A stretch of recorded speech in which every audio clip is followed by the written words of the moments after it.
السلام عليكم ورحمة الله وبركاته على كل اخواتي وحبايبي الشعب الجزائري العظيم، قارة الجزائر العريقة، رئيس الجزائر المحترم، الحكومة الجزائرية، المجتمع الجزائري اللي بيمتلك الكثير والكثير من الثقافات المختلفة والعادات والقيم والمبادئ اللي موجودة داخل ولايات الجزائر. قد ايه الواحد بيتشرف جدا انه بيتكلم عن دولة عظيمة اسمها الجزائر، وخاصة ان الجزائر بتمتلك مكانة كبيرة جدا في قلوب الوطن العربي وفي قلوبنا احنا كمصريين. بجد نعشق دولة الجزائر وبنحب نتكلم عن الجزائر بطيب خاطر، لانها دائما وابدا يوجد شراكة في الحب والعواطف والتقدير والمكانة داخل القلوب المختلفة سواء في مصر أو في الجزائر. عشان كده جبت لحضراتكم النهاردة فيديو مميز جدا. أتمنى من حضراتكم نبتدي نعمل اللايك، نشترك في القناة ونفعل الجرس وندوس على زرار الكل. تنسوش تعملوا مشاركة لأصحابكم على كل مواقع التواصل الاجتماعي، ويلا بينا نسمع تفاصيل فيديو النهاردة. اتفضلوا معايا. Jamais vu un président de la République écrire à son Premier ministre. C'est-à-dire, c'est les mots qu'il emploie quand il parle de fermeté. Non, mais il faut la lire en entier. Et de détermination. Parce que, d'abord, c'est... Dans la forme, c'est curieux. Quand Pompidou écrivait à Chaban-Delmas, il disait « Mon cher Premier ministre », et puis il faisait une lettre, une vraie. Et puis ça ne sortait pas dans la presse. Bon, là, elle est sortie dans la presse. Bon, c'est pas une lettre, ça se présente comme une note qui finit par une curieuse, d'ailleurs, une curieuse formule de politesse, très respectueusement. Je sais plus, enfin, c'est n'importe quoi.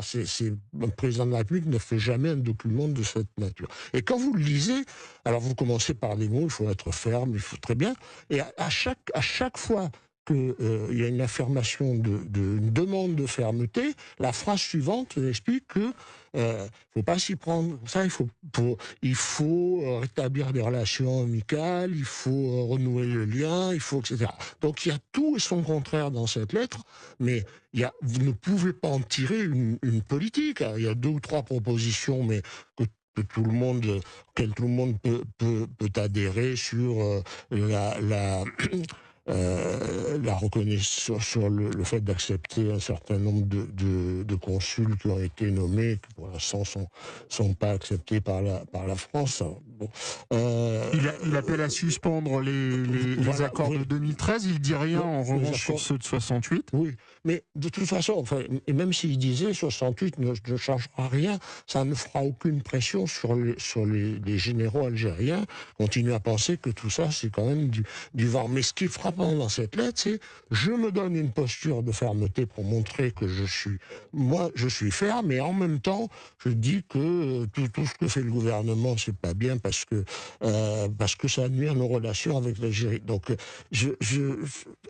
quoi qu'on pense du fond, c'est-à-dire est-ce qu'il faut être ferme, est-ce que il faut comprendre qu'on n'a pas de moyens de pression et qu'il faut s'occuper de savoir ce qu'on va faire de nos OQTF et de savoir comment on va faire pas sur la scène publique, mais derrière le rideau, essayer de faire libérer, quitte à employer des moyens de pression beaucoup plus forts, mais qui n'ont rien à faire sur la scène publique. Mais quel moyen de pression, Henri Guénon? Alors, ce qui ne peut porter que sur l'histoire des prisonniers, des 2 prisonniers. C'est 2 choses différentes. Bon. Ce que font tous les États, vous savez, c'est tous les États, c'est que quand les Américains ne sont pas contents, au passage, ils sont en litige avec la France sur Alstom, il y a un cadre dirigeant qui passe, on le met en tôle. Voilà. Quand ils ne sont pas d'accord avec une entreprise chinoise, quand elle passe au Canada, ils la font mettre en tôle. Et puis les Russes sont pareils, et puis tout le monde finit. Mais ça n'a rien à faire sur la scène publique.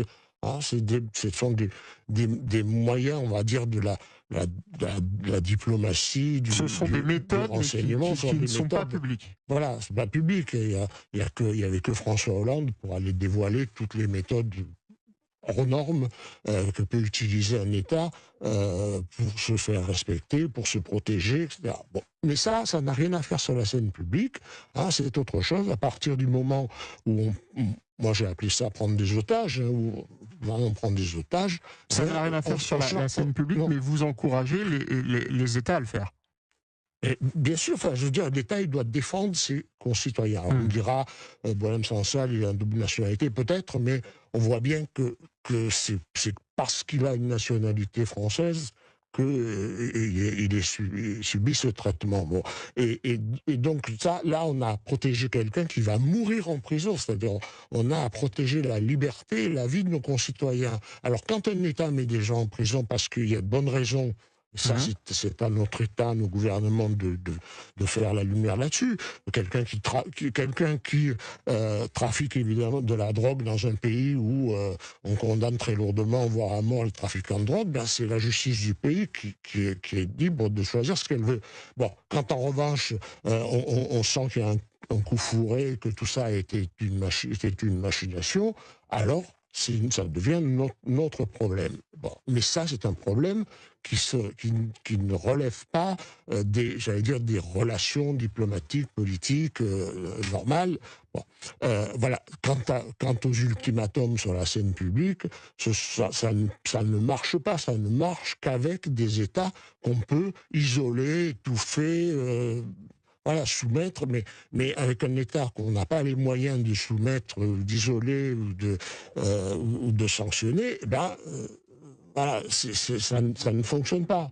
Les ultimatums, ça ne marche jamais. Aucun gouvernement, aucun régime ne peut accepter un ultimatum. Et moi, ce qui m'est indépendamment de cette discussion, qui mériterait un peu plus de temps pour savoir ce que nous devons faire aussi, nous, de nos frontières, ce que nous devons faire du droit européen qui nous empêche de les contrôler, ce que nous devons faire avec les OQTF qu'on ne peut pas renvoyer. Bon, ça, ça mériterait une émission entière pour discuter de tout ça. Mais indépendamment du fond, cette lettre, moi, me laisse ahuri. Étrangère, il donne des instructions. Là, il n'y a pas d'instructions. Vous ne pouvez pas tirer une politique de ça, et donc tout le monde reprend. Il a réussi son coup de communication, puisqu'il dit il faut tirer. Donc on dit, ah ça y est, il a changé de registre. Écoutez, je vais vous donner la parole dans un instant, Raphaël Steinville. Écoutez, juste avant, Xavier de Driancourt, ancien ambassadeur en Algérie, qui était l'invité de Trina Magdine tout à l'heure sur Europe 1. Pour lui, c'est cette lettre du président de la République. اهلا بكم مرة تانية، ونتمنى اكون دايما عند حسن ظنكم واقدم المحتوى اللي يليق بحضراتكم في كل مكان في الوطن العربي، خاصة عن قارة الجزائر العظيمة، الارض الطيبة الطاهرة الخضراء اللي دايما بنفتخر ان احنا بنتكلم عنها. بجد قد ايه دولة الجزائر من الدول القوية جدا اللي تستاهل ان احنا كلنا نتشرف ان احنا نتكلم عنها، لان بجد من الدول الكبيرة اللي موجودة في شمال أفريقيا تستاهل بجد إن احنا كلنا نقول كل حاجة جميلة ومواقف طيبة، سواء سياسيا، عسكريا، ثقافيا، تراثيا، حضاريا. كل شيء يخص دولة عظيمة زي دولة الجزائر ليها شأن كبير في المجتمع العربي، في قلوب المجتمع العربي. شكرا ليكم، شكرا بالزاف، والسلام عليكم ورحمة الله وبركاته.